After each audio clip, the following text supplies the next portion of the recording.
सियासत में एक बार फिर से बड़ा उबाल देखने को मिल रहा है, वो भी इसलिए क्योंकि चुनाव है और इस बार मुकाबला सिर्फ बड़े दलों के बीच नहीं है बल्कि छोटे छोटे दलों के बीच भी है, जो अपने आप में बहुत ही दिलचस्प होने वाला है। दरअसल हम बात कर रहे हैं उन पार्टियों की जिन्हें आमतौर पर वोट कटवा कहा जाता है।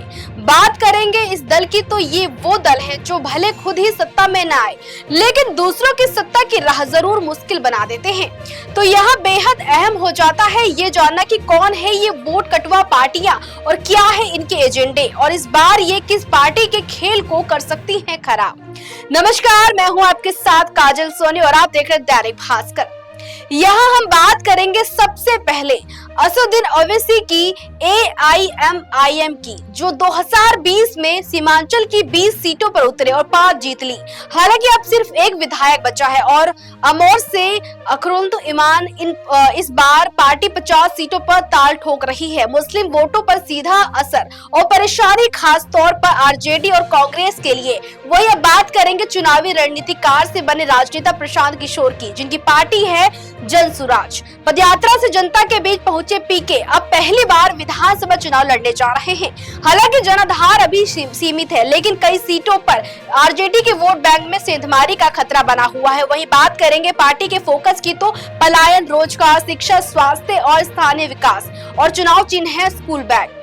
वही इस चुनावी रेस में अगला नाम आता है मुकेश साहनी का, जिनकी अगुवाई वाली पार्टी VIP भी मैदान में है, जिसका मुख्य फोकस मल्ला और निषाद जैसे OBC वर्गों पर है, जिन्होंने 2020 में NDA के साथ मिलकर 3 सीटें जीती लेकिन बाद में तीनों विधायक BJP में चले गए। अब ये महागठबंधन के करीब है पर सीटों को लेकर तस्वीर साफ नहीं है। वही हम बात करेंगे अरविंद केजरीवाल की पार्टी आप की, जिसे अब तक बिहार में कोई चुनावी सफलता नहीं मिली है लेकिन इस बार तो 243 में से सभी सीटों पर चुनाव लड़ने का ऐलान कर चुकी है।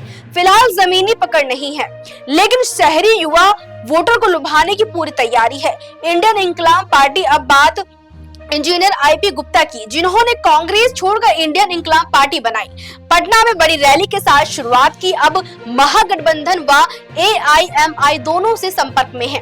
फोकस जातीय न्याय और वंचित समुदायों पर। जय हिंद सेना शिवदीप लांडे, जो कभी बिहार के चर्चित IPS अफसर थे, अब जय हिंद सेना के नाम से अपनी राजनीति पारी शुरू कर चुके हैं। कहते हैं 243 सीटों पर चुनाव लड़ेंगे। एजेंडा है विकास की राजनीति, जातीय नहीं, विकास वंचित इंसान पार्टी। अब बात कर रहे हैं हेलीकॉप्टर बाबा यानी प्रदीप निषाद की। पार्टी VIP से अलग होकर बनाई पार्टी है।